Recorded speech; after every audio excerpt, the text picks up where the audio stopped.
Hey everybody, and welcome to another episode of Will Draw Off Reviews.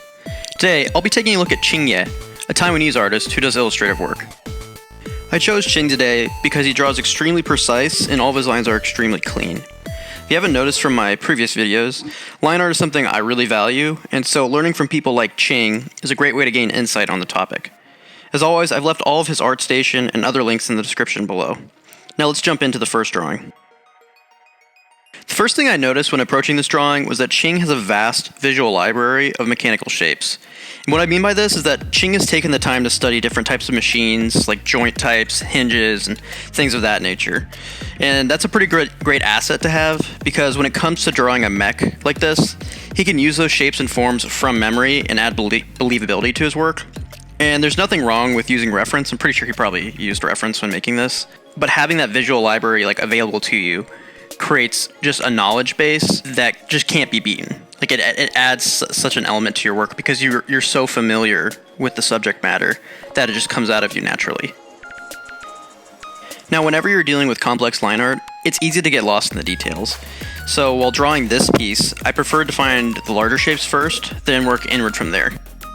I use this approach because if you start drawing these cut lines and things too early, I find I tend to make proportional mistakes. After I felt I had gotten the general shapes in, I started applying heavier line weight in the areas with cast shadows. So you'll see that under armor plates and under the chin and in pockets of shadow, I increased the line density. And Ching uses this technique to create depth in his drawing, and it's something that seems like a small thing, but it adds a massive difference in the end.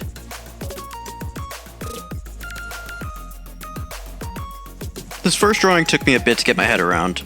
The proportions he's using on the mech are exaggerated a bit, so that presented an interesting problem to solve. I also knew I wasn't making as confident of strokes as I could. I took note though, and this next drawing, I saw a bit more success than the first one. Okay, so this second drawing is a bust of a mech head Ching drew. My approach was similar to the first drawing in that, again, I focused on large shapes and worked inward. However, this time, I switched my brush to one that was completely opaque. I did this so that I was basically forced to make more confident strokes. Now notice how Ching uses cut lines to create a sense of form on the design. For example, on the helmet and on the chest piece, he has these lines that wrap around the form, and he's doing this so that we can get a better sense of its roundness, while also making the piece look more mechanical.